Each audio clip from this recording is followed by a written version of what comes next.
Get your black ass out of my way! Officer Tyler Bradford blocks the courthouse entrance at 8:38 a.m. 15 years on the force taught him that power means making people move. The black woman carries a leather briefcase like lawyers carry. She steps around him. He blocks her again. Black women like you need respect. His hand swings fast, slaps her face, hard. The crack echoes across the lot. She stumbles backward. Briefcase crashes down. Papers explode everywhere. She doesn't yell, kneels and gathers documents calmly. Too calm for someone just slapped. Bradford stands over her on hands and knees, spits on the papers in her hand. That's what you deserve. Boot grinds near her fingers. Stay down there. He walks up steps. Laughter echoes off stone. She wipes the spit away, picks up the last page. State v. Bradford, 8:38 a.m. His trial starts at 8:45, 7 minutes. He thinks she's another public defender.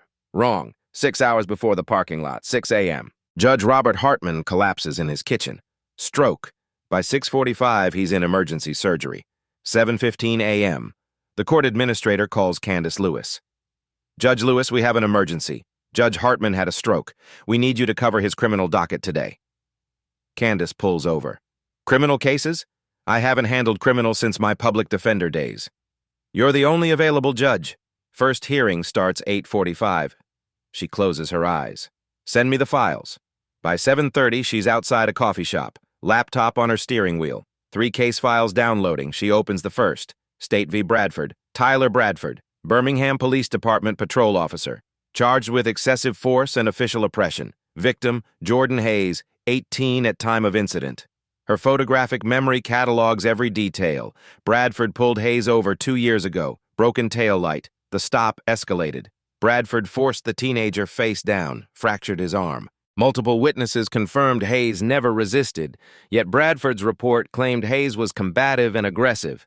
8 prior complaints filed against Bradford. 6 involve excessive force. 5 involve black civilians. 3 involve black women. This isn't random. This is a pattern spanning over a decade. Defense strategy memo: portray Bradford as a dedicated officer making split-second decisions. Project confidence and authority. Then she sees a handwritten note. Chief Walter Harrison's handwriting. Bradford needs a friendly judge. Hartman was perfect. Candace sits completely still. She checks her watch. 8:15 a.m. 30 minutes until hearing. Traffic slows to a crawl. Accident near the airport. She's trapped in gridlock. 8:20, then 8:30. By the time she exits toward the courthouse, it's 8:35 a.m. 10 minutes until hearing.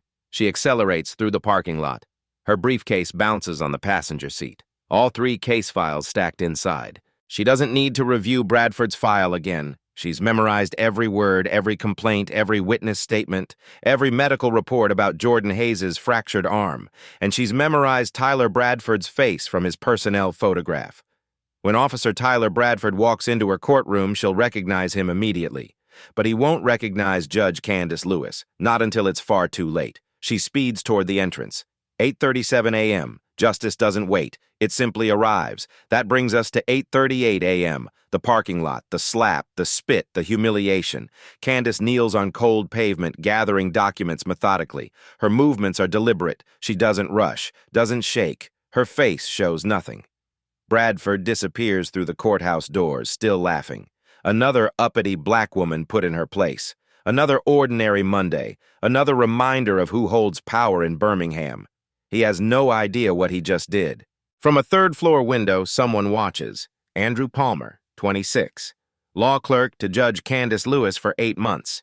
He arrived early to prep the emergency files. Standing at his window with coffee when he saw Bradford block the entrance. Saw everything that followed.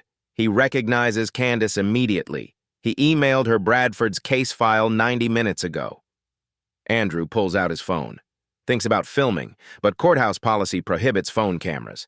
He lowers it, watches with growing alarm. He sees Bradford slap her, sees the briefcase fall, sees Bradford spit on the documents, sees him walk away laughing. Andrew's hands tighten on his coffee cup hard enough to pop the lid. He sets it down, pulls up the parking lot security camera feed. The new 4K system installed last month. Digital timestamps, cloud backup, perfect resolution. He flags the footage immediately, saves it to a secure encrypted folder, labels it with date, time, location, detailed incident description. He knows what this is. Assault, battery, against a sitting judge on courthouse property. Bradford just committed multiple felonies and doesn't know it. Andrew grabs his tablet, takes the back stairwell 2 steps at a time. He needs to reach chambers before Candace does, but when he bursts into her chambers at 8:40, she's already there, already in her black judicial robe, standing before the mirror adjusting the collar with steady fingers. Her face is calm, professional, composed. "Judge Lewis, I saw what happened outside." The words rush out. "I was at my window. I saw everything. That officer assaulted you. We need to report this immediately. I already flagged the security footage." Candace turns slowly, looks at him with steady eyes. "Andrew, take a breath." He does. Forces himself to slow down. "Should I call courthouse security? The police? This is assault on a judicial officer. That's a felony in Alabama." "I know what it is." Her voice is quiet, controlled. "And yes, we will report it, but not now." "Not now?" He stares in disbelief. "Judge, he slapped you, spit on you, on camera. I know exactly what this is." She picks up the case file. "State v. Bradford," holds it up. "And I know exactly who he is. Tyler Bradford, patrol officer, 15 years, 8 prior complaints. His excessive force hearing starts in 5 minutes. Andrew's mouth falls open. "Wait, that was him? The defendant in your case?" "Yes. He just assaulted the judge who's about to preside over his trial." "Yes. He has no idea who you are." "No, he doesn't." She smooths her robe. "And we're keeping it that way for 5 more minutes." Andrew shakes his head slowly. "Judge, this is..." The irony alone is not lost on me. She picks up her gavel, tests the weight. "We'll address the parking lot incident, on the record, in open court, after I establish jurisdiction." "Can you even do that? Preside over his case after he just..." "Contempt of court isn't a trial, Andrew. It's a summary proceeding. I have absolute discretion under Alabama law." She moves toward the courtroom door. "The assault charge will be referred to another judge, but the contempt, that authority is mine alone." Andrew follows. "What do you need me to do?" "You witnessed the incident from your window?" "Every second." "Good. You'll testify when I call you. Under oath. Factual observations only. No embellishment. Just what you saw and heard. The security footage, already secured? Saved to encrypted folder. Time-stamped, backed up to cloud. Ready whenever you need it. Perfect." She reaches for the door handle, pauses, turns back. "Andrew, I need you to understand something. What happens in the next hour isn't about revenge. It's not personal satisfaction. It's about accountability under law. Do you understand the difference?" He nods slowly. "Evidence and procedure. Let the facts speak." "Exactly." She opens the door. Courtroom noise filters through. People talking, papers shuffling, chairs scraping. Andrew can see through the doorway. Defense table on the left, prosecution on the right, gallery filling with about 30 people. He spots Bradford immediately, sitting confidently at defense table next to an expensive-looking attorney, Rebecca Stanton, high-priced defense lawyer specializing in police misconduct cases. She's arranging papers meticulously, looking confident, prepared. Bradford looks even more confident, leaning back casually, arms crossed, talking quietly to 3 uniformed officers in the front row behind him. His supporters, character witnesses, probably. On the prosecution side, a young black woman in her mid-30s, Amanda Cole, assistant district attorney. In the gallery behind prosecution, Andrew sees a black family clustered together. A woman in her 40s with controlled emotion. An older woman with clasped hands. A black man in pastoral collar sitting protectively. That must be Jordan Hayes' family. The victim. Bradford hasn't glanced in their direction once. Andrew watches Bradford laugh at something. Check his watch impatiently. Tap fingers on the table. Annoyed that the judge is late. Probably thinking this shows disorganization, weakness he can exploit. He has no idea what's coming. The bailiff enters. Jerome Washington. 22 years as courthouse bailiff. He's seen everything. Moves to his position near the bench. Places his hand on his radio. Then he notices Andrew in the doorway. Their eyes meet. "Where's the judge? Is everything okay?" Andrew nods subtly. "She's coming. She's ready." The bailiff's eyes widen almost imperceptibly. He saw the parking lot incident too, coming through the side entrance when it happened. Watched from 50 feet away. Saw Bradford slap her. Saw the spit. Couldn't intervene in time. Jerome Washington has worked with Judge Candace Lewis for 18 months. He respects her deeply, watches her treat everyone with dignity regardless of race or status. And now he watched a white cop assault her and walk into her courtroom like he owns the place. The bailiff's jaw tightens, but he says nothing, takes his position, waits for her signal. Candace steps past Andrew, walks to her position behind the bench, out of sight from the courtroom. She closes her eyes for 3 seconds, centers herself, opens them. Andrew sees something in her face. Not anger, not vindictiveness, something else. Resolve, purpose, quiet certainty of someone who knows exactly what they're about to do and why it matters. She nods once to the bailiff. He steps forward. All rise. The courtroom noise stops instantly. Chairs scrape. Everyone stands. Bradford uncrosses his arms reluctantly, looking bored, entitled, like this is just formality before he walks free. The Circuit Court of Jefferson County Criminal Division is now in session. The bailiff pauses deliberately, just one beat, then delivers the next line with perfect professional neutrality. The Honorable Judge Candace Lewis presiding. Defense Attorney Stanton's head snaps up, confusion on her face. She leans toward Bradford urgently, whispers something. He shrugs. The court clerk interrupts. Emergency substitution. Judge Hartman had a medical emergency. Judge Lewis is covering today's docket. Stanton nods slowly, doesn't look concerned, probably thinking a last-minute substitute works in her favor, less prepared, easier to manipulate. She hasn't noticed her client's reaction yet. Bradford heard the name. Judge Lewis. Means nothing to him. Just another judge.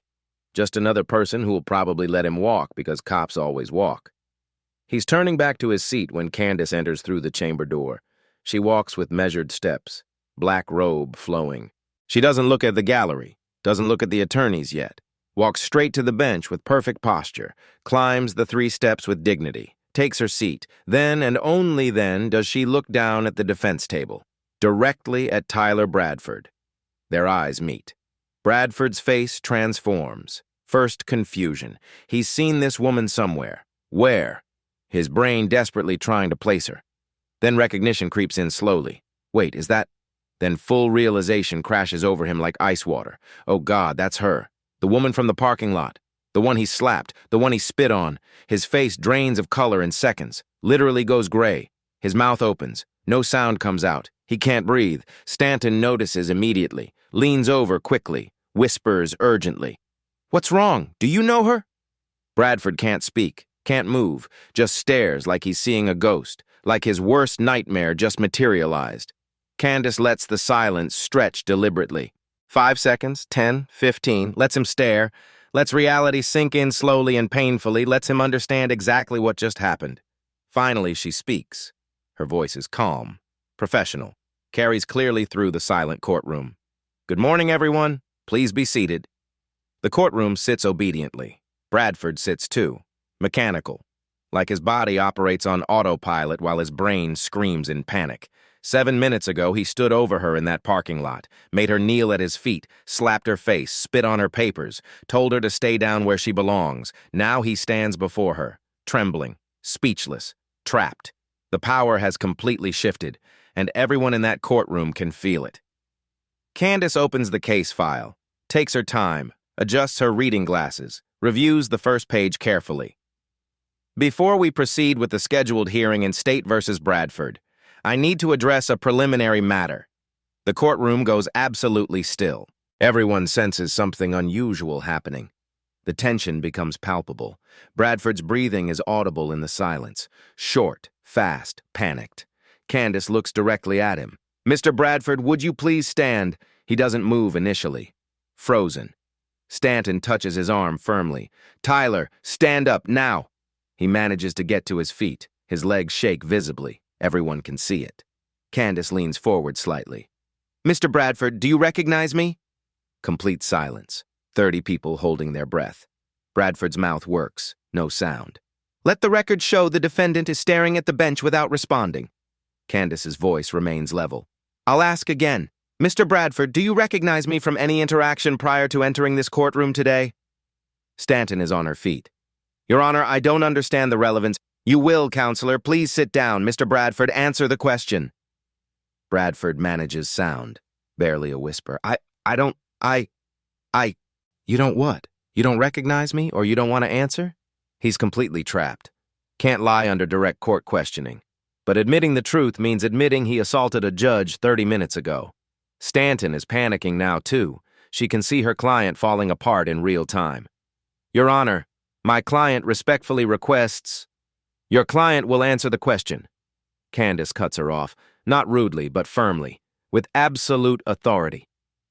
Mr. Bradford, at approximately 8:38 this morning, in the parking lot of this courthouse, did you have any physical interaction with anyone? Stanton puts her hand on Bradford's arm hard. Don't answer that. Your Honor, my client invokes his Fifth Amendment right against self-incrimination. Candace nods slowly.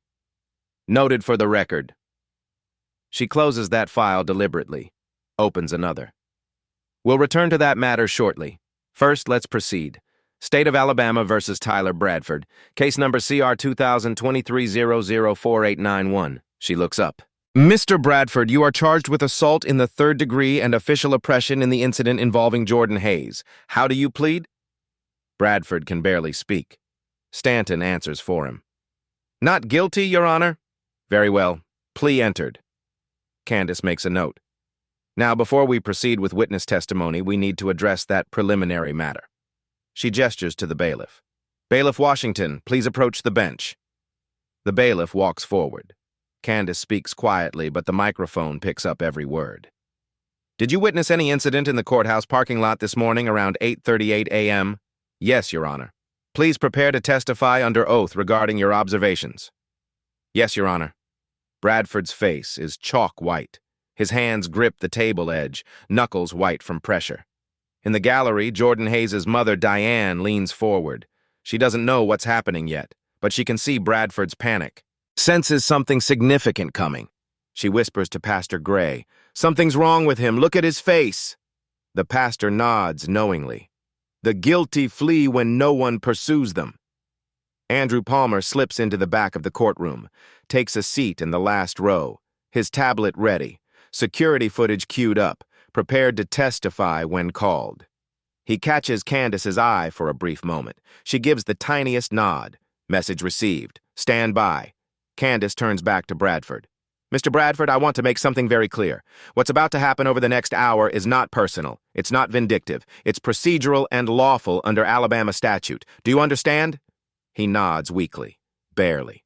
Verbal response for the record, please. Yes. His voice cracks badly. Yes, Your Honor. Good, then let's proceed. She opens her file, the thick one. The one with all 8 prior complaints documented inside, the pattern spanning 15 years. Bradford sees the thickness of that file. His eyes widen even more, genuine terror now. He realizes something absolutely terrifying. She didn't just happen to be in that parking lot. She was assigned his case. She read his entire file. She knows everything about him, every complaint, every allegation, every time he got away with it. And then, not knowing any of that, he assaulted her 30 minutes ago. He didn't just slap some random black woman. He slapped the one person who holds his entire future in her hands. Candace continues calmly. Bailiff, please prepare courthouse security footage for display. The bailiff moves efficiently to the AV station, begins connecting cables to the large monitor on the wall. Bradford makes a low, strangled sound. Chief Walter Harrison in the back row goes completely rigid. Oh no, please God no. He realizes what that footage will show. He remembers Bradford bragging on their way into the building. I just put some woman in her place outside, had to teach her respect. Harrison laughed at the time, clapped Bradford on the shoulder, called it leadership, but what if that woman was the judge? His face drains of color. He reaches for his phone with shaking hands, types frantically to the union rep. One word, problem. Then he realizes if he tries to leave now, everyone will notice. The judge might call him out, cite him for contempt too. He's trapped here, just like Bradford. The monitor flickers to life. A frozen image, parking lot entrance, clear morning sunlight. Timestamp 8 hours, 38 minutes, and 14 seconds a.m. Everyone leans forward, straining to see. Bradford closes his eyes tightly. He knows what's coming, knows exactly what that high-definition video shows, and there's no way to stop it now. Candace nods to the bailiff. Please play the footage. The video begins. The image is crystal clear. 4K resolution. Perfect camera angle, no shadows, no obstruction. A black woman in professional clothes approaches the entrance. She's carrying a leather briefcase, moving quickly, clearly in a hurry. A white man blocks her path deliberately, arms crossed. The camera captures his face perfectly. It's unmistakably Tyler Bradford in casual clothes. The audio picks up clearly. "Get your black ass out of my way." Collective, sharp intake of breath from the gallery. Several people lean forward. On screen, the woman tries to step around him politely. Bradford shifts, blocks her path again intentionally. "Black women like you need to learn your place." His hand swings up fast. The slap connects with her face. The sharp crack is audible. She stumbles backward. Her briefcase falls. Papers explode across the pavement. In the courtroom, Diane Hayes gasps, covers her mouth with both hands. On screen, the woman doesn't yell, doesn't curse, doesn't fight back. She simply kneels down calmly, starts gathering papers one by one. Her movements controlled, deliberate, almost unnaturally calm. Bradford stands over her, watching her kneel at his feet. The camera catches his expression clearly. Smug, superior, entitled, enjoying the power he holds. Then he leans down. The motion is slow, deliberate, calculated for maximum humiliation. He spits. The glob lands directly on the papers in her hands. The courtroom erupts with shocked reactions, not loud, but audible. Gasps, murmurs, shocked exclamations. "Oh my God! Did he just... That's disgusting!" On screen, Bradford's voice continues clearly. "That's what you deserve."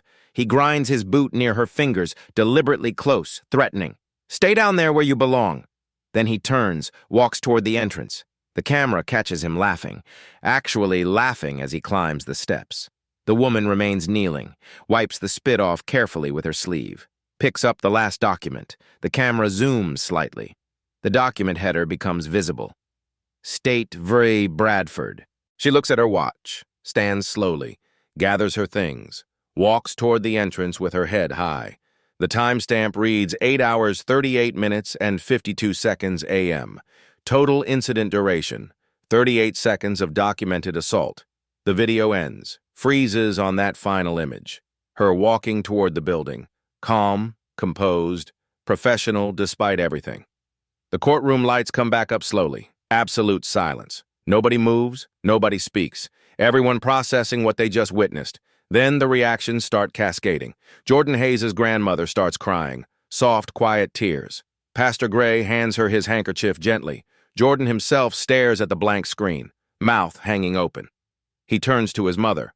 "Mom, that's what he did to me. That's exactly what he did. The same words, the same attitude, the same contempt. Everything." Diane nods. Can't speak yet. Too overwhelmed. One of Bradford's 3 cop friends in the front row stands abruptly, walks out quickly, doesn't look back, doesn't say a word. The other 2 officers exchange uncomfortable glances. They stay seated, but they've physically moved away from Bradford slightly, creating visible distance, disassociating themselves publicly. Chief Harrison has his head buried in his hands. His phone buzzes insistently, the union rep responding. He doesn't even look. Doesn't matter now. Nothing can fix this. Rebecca Stanton sits frozen at the defense table, staring at her notepad, not looking at her client, not looking at anyone, processing what she just witnessed. Her client committed assault and battery, on camera, with crystal clear audio, against a sitting judge, minutes before his trial for similar behavior. She's going to lose this client. She's probably going to face serious questions from the state bar. Her professional reputation is about to take a massive hit. Bradford himself hasn't moved a muscle. Hasn't blinked. He's completely dissociated. Gone somewhere else mentally because he can't process what's happening. But it is happening. Candace lets the silence stretch deliberately. 30 seconds, 45, a full minute. Lets everyone absorb what they just saw. Lets reality sink in deeply. Lets the implications become clear. Finally, she speaks. Her voice is calm, professional, like commenting on routine procedural matters. Let the record reflect that video evidence from courthouse security cameras has been presented showing events occurring at 8:38 a.m. today outside this courthouse. She looks at the court reporter. Please note that the defendant, Tyler Bradford, was positively identified on the video. The victim has been identified as myself, Judge Candace Lewis, presiding officer of this court. The court reporter's fingers fly across her stenography machine, getting every word into permanent record. Candace continues. Bailiff Washington, please take the stand. You'll be sworn in to provide testimony regarding your first-hand observations. Jerome Washington walks to the witness stand, sits carefully, places his right hand on the Bible the clerk holds out. Do you swear to tell the truth, the whole truth, and nothing but the truth, so help you God? I do. Candace addresses him directly. Bailiff Washington, how long have you served in this courthouse? 22 years, Your Honor. And were you present in or near the courthouse parking lot at approximately 8:38 a.m. this morning? Yes, Your Honor. I was entering through the south side entrance. I had a clear, unobstructed view of the main parking lot entrance where the incident occurred. Please describe in your own words what you observed. Washington sits up straighter.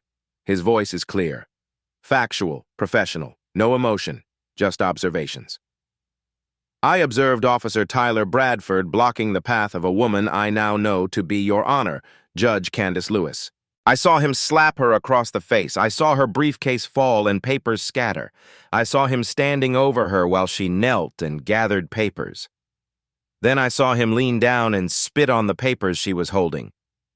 Did you hear any verbal exchange between them? Yes, Your Honor. I heard Officer Bradford use racially charged language. He said, quote, "Get your black ass out of my way," and "Black women like you need to learn your place." What was Judge Lewis's response to this assault? She didn't respond verbally, Your Honor. She didn't yell or argue or fight back. She simply collected her papers silently and continued walking toward the courthouse entrance to perform her judicial duties. What did Officer Bradford do immediately after the incident? He entered the courthouse, Your Honor. He was laughing as he walked through the main doors. Candace nods once. And did you take any action after witnessing this incident? Yes, Your Honor. I immediately contacted courthouse security and requested they preserve all parking lot video footage. I also intended to report the incident formally, but I saw that Your Honor had already entered the building and appeared to be proceeding with her scheduled docket as planned. Thank you, Bailiff Washington. You may step down. He walks back to his position. Candace looks directly at Bradford. Mr. Bradford, do you dispute the accuracy of that video evidence or Bailiff Washington's sworn testimony? Stanton is on her feet immediately. Your Honor, my client continues to invoke his Fifth Amendment rights. Noted for the record, Mr. Bradford declines to dispute the video evidence or the eyewitness testimony. Candace makes another note. For the record, the defendant's silence cannot be used against him in subsequent criminal proceedings. However, in contempt matters, this court may draw reasonable inferences from a party's refusal to testify when confronted with clear evidence. She closes that file, opens the thick personnel file. Now, before I rule on the contempt issue, this court needs to understand the full context. Mr. Bradford, this file contains your complete employment history with Birmingham Police Department spanning 15 years. Is that correct? Stanton stands. Your Honor, I object. My client's employment history is not relevant to the contempt matter. Your objection is noted and overruled. Context regarding pattern behavior is absolutely relevant to determining appropriate contempt sanctions under Alabama law. Sit down, counselor. Stanton sits reluctantly, and everyone in that courtroom is about to learn exactly who Tyler Bradford has been for 15 years. Candace lifts the first page from Bradford's thick file, begins reading aloud in that same calm, measured tone.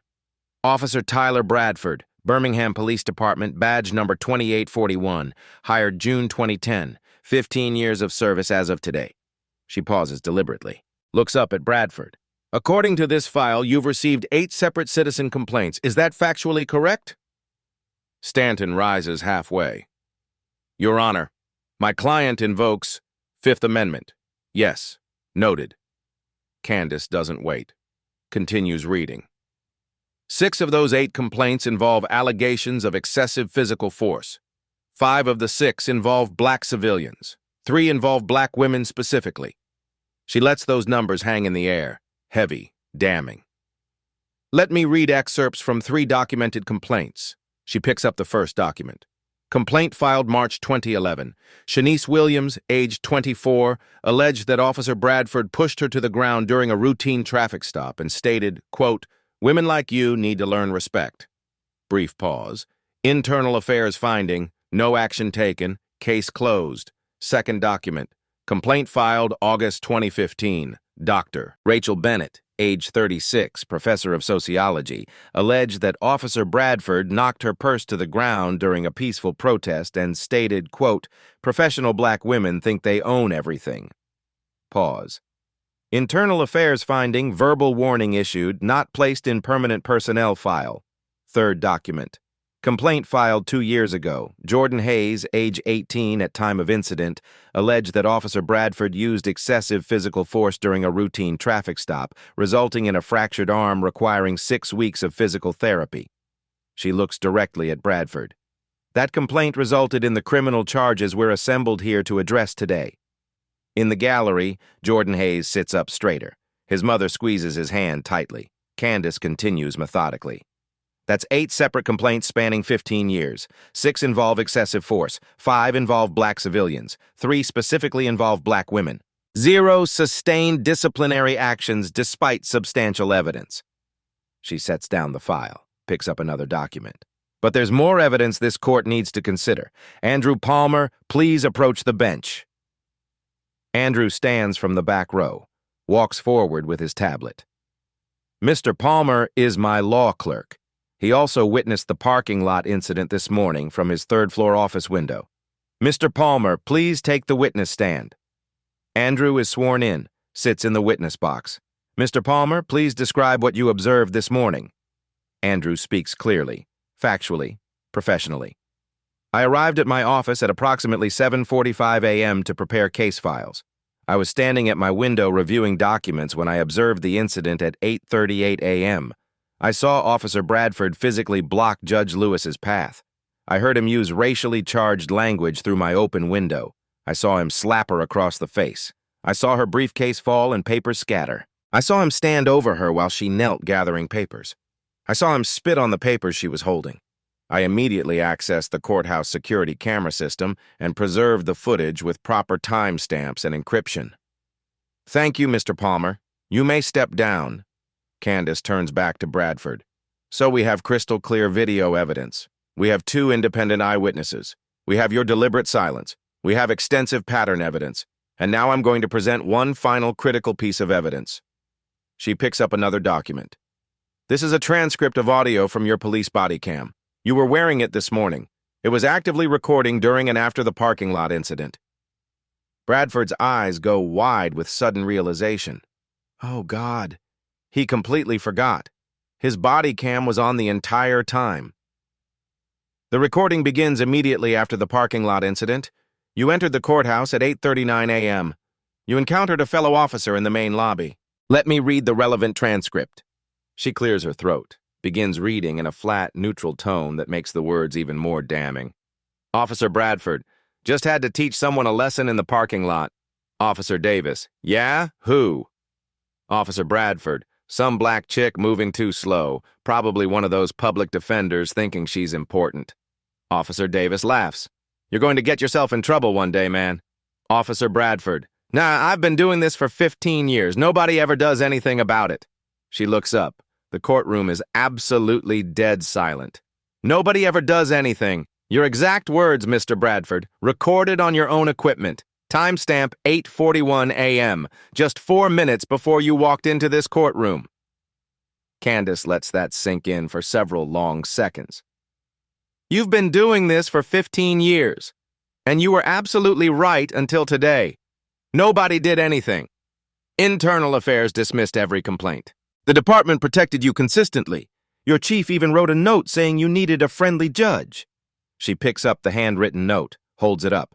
Chief Harrison, are you still present in this courtroom? In the back row, Harrison stands slowly, face ashen. Yes, Your Honor. This note is in your handwriting, correct? Bradford needs a friendly judge. Hartman was perfect. Harrison swallows hard. Yes, Your Honor. Did you write that note with full knowledge of Officer Bradford's 8 prior complaints? Your Honor, answer the question directly, Chief. Did you know about the complaints when you wrote that note? Long, painful pause. Yes, Your Honor, I knew. And you still recommended he receive what you characterized as a friendly judge for his trial? I believe the complaints were unsubstantiated, Your Honor. Unsubstantiated. Despite video evidence in some cases, despite multiple corroborating witness statements, despite medical evidence, despite documented patterns, you believe they were unsubstantiated. Harrison doesn't answer, can't answer. Sit down, Chief. We'll be addressing your involvement separately through appropriate channels. He sits heavily, completely defeated. Candace returns attention to Bradford. Mr. Bradford, you've spent 15 years believing you were completely untouchable, that your badge protected you absolutely, that nobody would ever do anything no matter what you did. She pauses deliberately. Today somebody does something. She picks up her pen, begins writing. I find you in direct criminal contempt of court based on overwhelming evidence. The sanctions are as follows. First, 30 days in Jefferson County Jail. Sentence begins immediately upon conclusion of this hearing. Bradford makes a sound, almost a sob, almost a whimper. Second, 500 hours of community service upon release, to be performed at a nonprofit organization serving minority communities. Third, mandatory attendance at diversity and sensitivity training, to be completed successfully before you are eligible to return to any law enforcement position in this state. She continues writing. Fourth, I am imposing a $5,000 fine, payable to the Alabama Crime Victims Compensation Fund. Stanton is writing frantically, taking notes as fast as possible. Additionally, I am formally referring this matter to the Jefferson County District Attorney for prosecution under Alabama Code Section 13A10-130, assault on a judicial officer. That charge carries a maximum sentence of 10 years in state prison. That case will be assigned to Judge Morrison to avoid any conflict of interest. I am also referring this matter to Birmingham Police Department Internal Affairs with a strong recommendation for immediate termination of employment. Finally, I am forwarding the complete video evidence, all witness testimony, and body cam audio to the Alabama Attorney General's office for review of potential civil rights violations under federal law. She sets down her pen carefully, looks at Bradford directly. Mr. Bradford, you are hereby remanded to custody immediately. Bailiff, please take him into custody. Bailiff Washington moves forward with handcuffs ready. Bradford stands on shaking legs. Your Honor, please, I didn't know. I didn't know who you were. Candace's expression doesn't change at all. Mr. Bradford, that's exactly the problem. You should treat everyone with basic respect. Not just judges, not just people you think are important. Everyone. If you'd shown basic human decency to a stranger in a parking lot, you'd be walking out of here today. Instead, you're being escorted to a jail cell. The bailiff efficiently cuffs his hands behind his back. Bradford turns desperately to Stanton. Do something, please. She shakes her head slowly. There's nothing I can do. I'm sorry. He looks at Chief Harrison pleadingly. Chief, please! Harrison looks away. Can't meet his eyes. Bradford looks back at Candace one final time, one last desperate attempt. This is because I'm a cop. You hate cops. Candace's voice is quiet, firm, absolutely final. Mr. Bradford, I don't hate cops. I hate bullies. There's a significant difference. Good cops protect people. You spent 15 years terrorizing them. That ends today. The bailiff leads him toward the side door, the same door he walked through, confident and smirking 90 minutes ago. As he passes the gallery section, Jordan Hayes speaks, quiet but absolutely clear. That's justice. Bradford stops walking, looks at the kid whose arm he broke, the kid he terrorized. The kid he called aggressive in his false report. Jordan looks back steadily. No anger visible, just absolute certainty. Now you know what it feels like. To be powerless, to have someone standing over you, to realize nobody's coming to save you. Bradford has no response. Nothing to say. The bailiff guides him out firmly. The door closes behind him with a definitive final click. The courtroom erupts, not loudly, but emotionally. Diane Hayes crying into her hands, her mother and Pastor Gray holding her, people in the gallery hugging, whispering, processing what they just witnessed.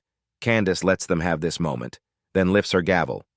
Order, we still have matters to address. She looks at Amanda Cole. Miss Cole, regarding the underlying criminal charges against former Officer Bradford, how does the state wish to proceed? Cole stands.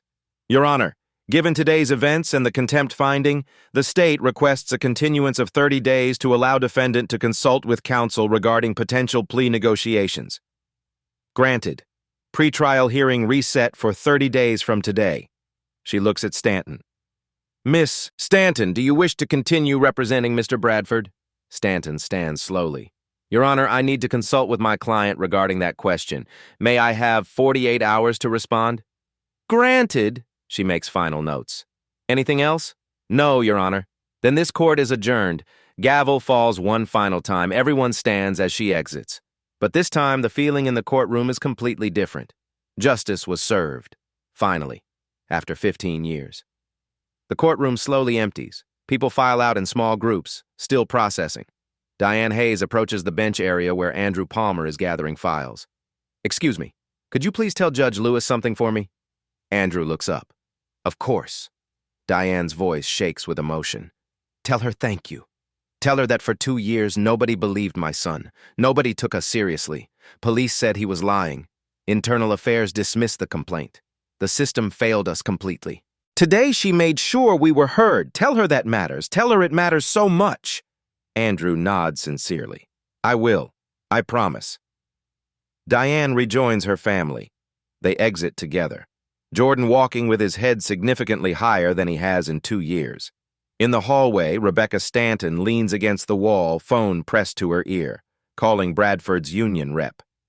He's being held in contempt, 30 days immediate incarceration, plus a felony assault charge on a judge pending, plus internal affairs review with termination recommendation. Yes, I'm fully aware it's catastrophic. No, there's no grounds for appeal on the contempt.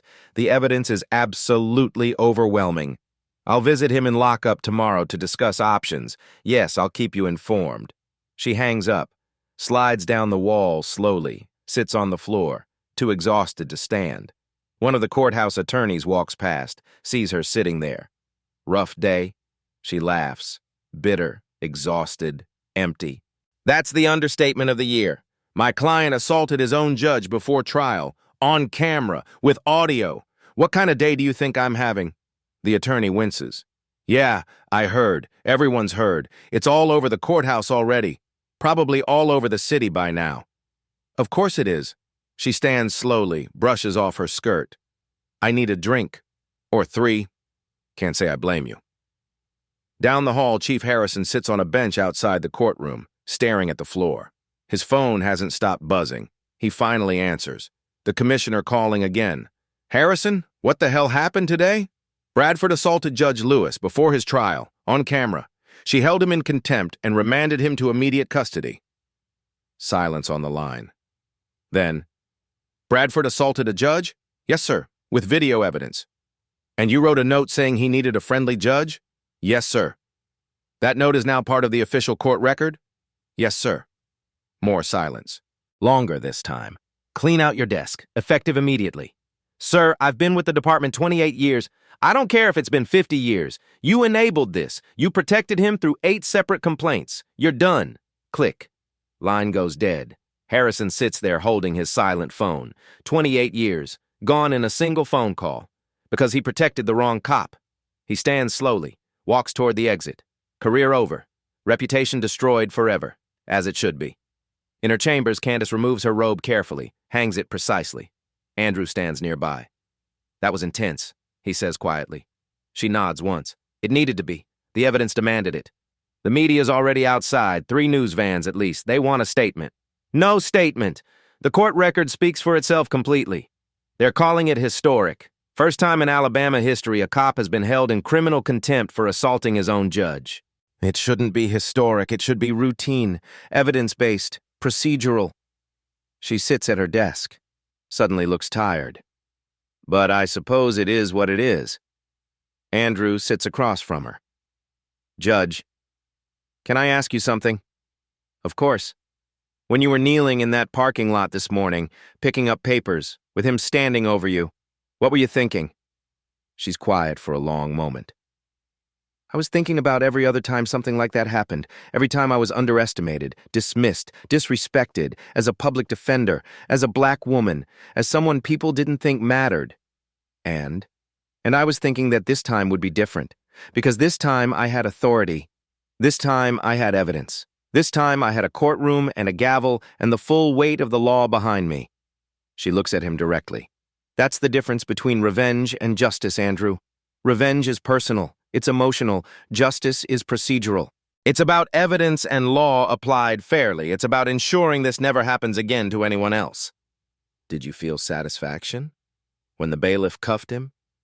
She considers carefully. I felt relief. Relief that the system actually worked, that evidence mattered, that his badge didn't protect him from consequences. That's different from satisfaction. I just did my job according to law. There's a knock on the door. Bailiff Washington. Your Honor, the Hayes family would like to speak with you if you have a moment. Of course. Send them in. Diane Hayes enters with Jordan. Pastor Gray waits respectfully in the doorway. Your Honor, I don't want to take much of your time, Diane begins. I just wanted to say thank you. Thank you for believing my son. Thank you for not letting that man intimidate you. Thank you for showing us that sometimes the system actually works. Candace stands, walks around the desk. Miss Hayes, I'm sorry it took 2 years. I'm sorry you had to fight this hard to be heard. That shouldn't have happened. But it did happen. And today you made it right. Jordan speaks up. Your Honor, when I was on the stand earlier and the video played, I saw something in Bradford's face I'd never seen before. Fear. He was genuinely scared. That's what he made me feel for 2 years. Scared every time I saw a police car. And today he felt it too. Justice isn't about making people afraid, Jordan. It's about accountability. It's about ensuring everyone is treated fairly under law. You deserved that 2 years ago. I'm glad you're finally getting it now. They shake hands. The family leaves. Candace turns to Andrew. Draft a memo for the court administrator. Today's events need to be documented. Timeline, evidence, proceedings, everything. Already started. I'll have it to you by end of day. Good. She picks up her briefcase, the same briefcase Bradford knocked from her hands 6 hours ago. I'm going home. Going. You okay to drive? I'm fine, just tired. Judge, one more thing. Diane Hayes asked me to tell you something. She said to tell you it matters, that you made them feel heard, that it matters. Candace nods slowly. It does matter. Every time the system works the way it should, it matters enormously. She walks toward the door, pauses, looks back at her office, at the law books lining the walls, at the flags flanking her desk, at the photo of her younger self being sworn in as a public defender years ago. That young woman defended people nobody believed. The woman she is now makes sure they're heard. Tyler Bradford thought power meant control, she says quietly. He thought his badge gave him the right to intimidate anyone he wanted. He thought he was completely untouchable. He was profoundly wrong. She looks at Andrew. Power isn't control. It's responsibility. Authority isn't dominance. It's accountability. And justice isn't revenge. It's evidence, procedure, and law applied fairly to everyone. Do you think he'll learn that? I don't know. But I know he'll have 30 days in jail to think about it. And if the DA proceeds with the felony assault charge, he'll have much longer than that. She adjusts her briefcase. Come on, let's go home. Tomorrow's another day, another docket, another chance for the system to work the way it should. They walk out together, down the courthouse steps, the same steps Bradford climbed this morning with his badge and his swagger and his absolute certainty that nothing would touch him. The evening sun is setting now, long shadows across the parking lot. The exact spot where it all happened is empty now, just pavement. But everyone who was in that courtroom today will remember what happened there. What happens when you mistake silence for weakness? What happens when you assume dignity means powerlessness? What happens when you forget that everyone deserves basic respect? Justice doesn't announce itself. It doesn't need to announce itself. It just arrives, patient, precise, inevitable. And when it comes, it changes everything completely. 7 minutes. That's all it took for Bradford to destroy 15 years.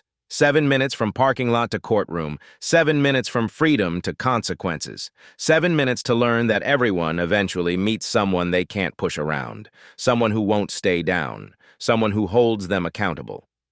Today, Tyler Bradford met Judge Candace Lewis, and she made absolutely sure he'll never forget it.